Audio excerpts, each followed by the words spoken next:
साल था 1959, फरवरी महीने की बात है। दिल्ली में इंडिया गेट के पास जनपथ होटल के लॉबी में करीब 2 दर्जन पत्रकार इंतजार कर रहे थे। एक खास मेहमान आ रहा था अमेरिका से। कुछ घंटों बाद पालम पर एक विमान उतरा और वो खास मेहमान होटल तक पहुंचा। एक प्रेस कॉन्फ्रेंस रखी गई थी। प्रेस कॉन्फ्रेंस की शुरुआत से पहले उस शख्स ने एक लिखित बयान पढ़ा। वो बोला, मैं कब से भारत आने का इंतजार कर रहा था। मैं कई देशों में गया, ये सब मेरे लिए महज पर्यटन यात्राएं थी, लेकिन भारत की यात्रा मेरे लिए पर्यटन यात्रा नहीं बल्कि एक तीर्थ यात्रा है। जो आपके लिए भारत है उसे मैं गांधी और नेहरू के नाम से जानता हूँ। गांधी कभी खुद अमेरिका नहीं गए, लेकिन अमेरिका ने खुद अपना गांधी ढूंढ लिया था और आज वो गांधी की धरती पर खड़े होकर उन्हें नमन कर रहा था। इस शख्स का नाम था मार्टिन लूथर किंग जूनियर, जिन्हें उनके अनुयायी प्यार से डॉक्टर किंग कहकर बुलाते थे। आज ही के रोज यानी 10 फरवरी 1959 को मार्टिन लूथर किंग भारत की यात्रा पर आए थे। इस दौरान उन्होंने पूरे भारत का दौरा किया, विनोबा भावे के साथ पैदल घूमे, जिस घर में कभी गांधी रहे उस घर में एक रात गुजारी और अंत में एक स्कूल का दौरा किया जहां दलित बच्चे पढ़ाई करते थे। यहाँ उन्हें एक ऐसा अनुभव हुआ जिसने उन्हें एहसास कराया कि जिस नस्ल भेद के खिलाफ वो अमेरिका में लड़ रहे थे, वही लड़ाई भारत को जातिवाद के खिलाफ लड़नी थी। कैसा था डॉक्टर किंग का भारत दौरा, चलिए जानते हैं। नमस्कार, मेरा नाम है सोनल और आप देख रहे हैं भारत के ऐतिहासिक किस्सों कहानियों से जुड़ा हमारा रोजाना का कार्यक्रम तारीख।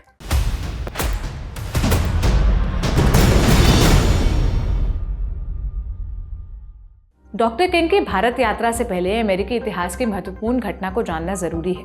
ये बात है 1955 की। डॉक्टर किंग अपने परिवार समेत अमेरिका के अलाबामा राज्य के एक शहर मॉन्टगोमेरी में रहा करते थे।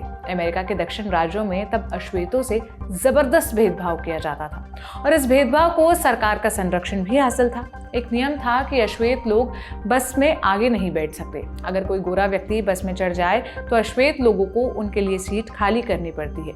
ये नियम सालों से चले आ रहे थे। ऐसे में दिसंबर 1955 में एक घटना हुई। रोजा पार्क्स नाम के एक अश्वेत महिला बस में बैठी हुई थी। तब उस बस में कुछ गोरे लोग चढ़े और बस ड्राइवर ने अश्वेतों से अपनी सीट छोड़ देने को कहा। रोजा पार्क्स अड़ गई।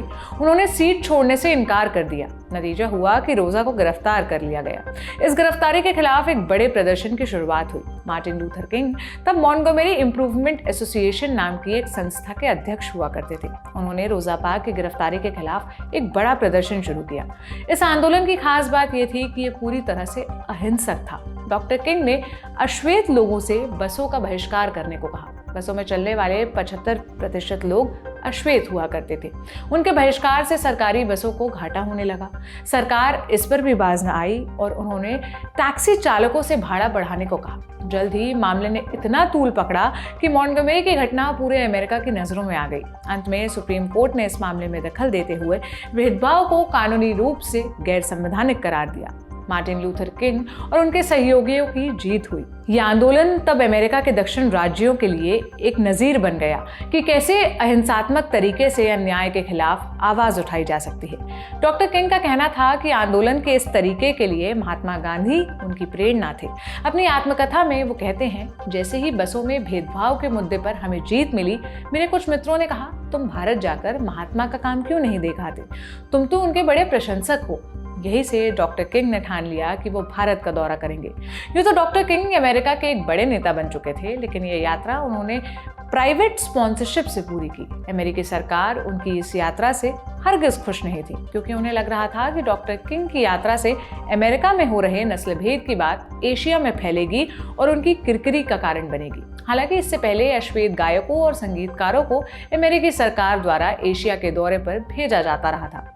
3 फरवरी को अपनी यात्रा शुरू कर डॉक्टर किंग 10 फरवरी को भारत पहुंचे। इस बीच उन्होंने कुछ और देशों का भी दौरा किया।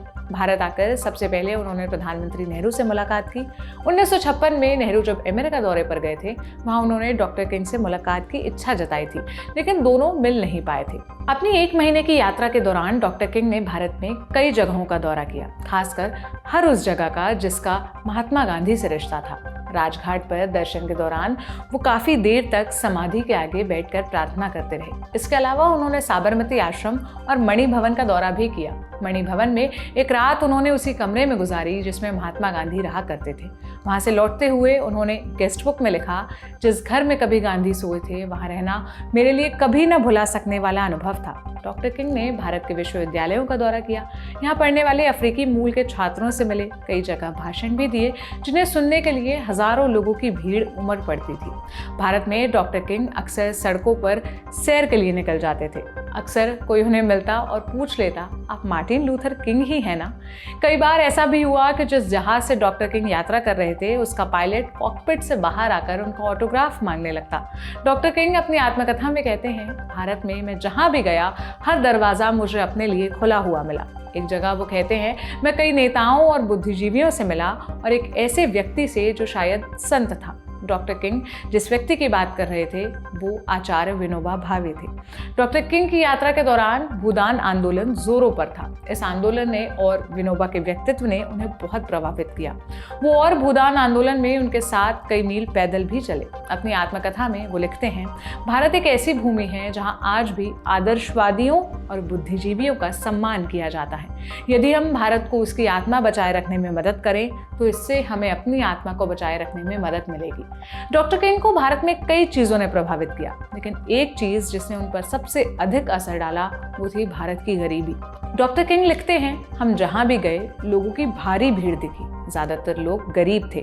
उनका पहनावा भी वैसा ही था। मुंबई जैसे शहर में 5 लाख से अधिक लोग अकेले बेरोजगार सड़कों पर रात बिताते हैं। इस यात्रा में उनके साथ आई उनकी पत्नी कोरेटा किंग ने लिखा, कचरे के डिब्बों में खाना ढूंढते सिर्फ गंदी लंगोटी पहने लोगों को देखकर मेरे पति बहुत विचलित हुए।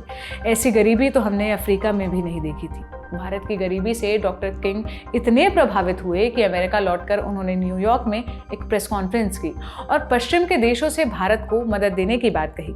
एक और चीज जिसने मार्टिन लूथर किंग जूनियर पर बहुत असर डाला वो था भारत में जातिवाद और छुआछूत की कुप्रथा। उन्होंने इसे अमेरिका में चल रही नस्ल भेद की परंपरा से जोड़कर देखा। हालांकि वो भारत में आरक्षण के प्रयासों से काफी प्रभावित भी हुए।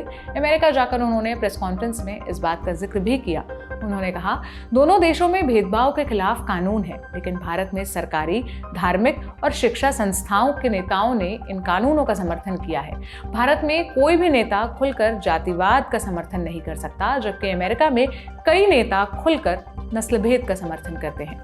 इस यात्रा के दौरान डॉक्टर किंग के साथ हुई एक घटना का किस्सा सुनिए। इस घटना का जिक्र उन्होंने भारत यात्रा के काफी साल बाद किया था। हुआ यूं कि केरल की यात्रा के दौरान मुख्यमंत्री एम.एस. नंबूदरीपाद ने डॉक्टर किंग का खूब आदर सत्कार किया। नंबूदरीपाद कम्युनिस्ट नेता थे। उन्होंने डॉक्टर किंग से केरल के स्कूलों का दौरा करने को कहा ताकि वो सरकार के प्रयासों को देख सके। एक रोज डॉक्टर किंग एक सरकारी स्कूल पहुंचे जहां अधिकतर बच्चे तथाकथित पिछड़ी जातियों से आते थे।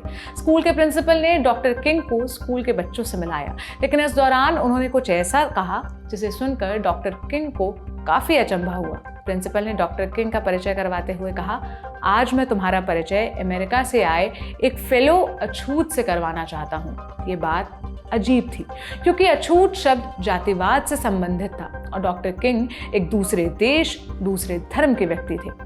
1965 में एक भाषण के दौरान उन्होंने इस घटना का जिक्र करते हुए कहा, मैं अपने उन 2 करोड़ भाई बहनों के बारे में सोचता हूँ जो गरीबी में जिंदगी बिताने को मजबूर हैं, जिनके बच्चों के पास अच्छे स्कूल नहीं हैं। और इस दिन मुझे एहसास हुआ कि हाँ, मैं अछूत हूँ और अमेरिका में रहने वाला हर अश्वेत अछूत है। करीब 1 महीना भारत में बिताने के बाद 9 मार्च को डॉक्टर किंग भारत से अमेरिका लौट गए। गांधी स्मारक निधि पर एक भाषण के दौरान उन्हें भारत से विदा लेते हुए कहा, इस देश में गांधी की आत्मा आज भी उतनी ही मजबूत है। अपनी आत्मकथा में उन्होंने अपनी भारत यात्रा को अहिंसा धाम की तीर्थ यात्रा का नाम दिया। उन्होंने लिखा, अहिंसक साधनों से अपने लोगों के लिए स्वतंत्रता प्राप्त करने के दृढ़ संकल्प के साथ मैं अमेरिका लौटा हूँ। भारत यात्रा का एक परिणाम ये भी हुआ कि अहिंसा के बारे में मेरी समझ बढ़ी और इसके प्रति मेरी प्रतिबद्धता और गहरी हो गई। इसी के साथ आज का तारीख यहीं पर समाप्त करते हैं। आपके लिए ये एपिसोड लिखा मेरे साथी कमल ने। देखते रहिए द लल्लन टॉक। शुक्रिया।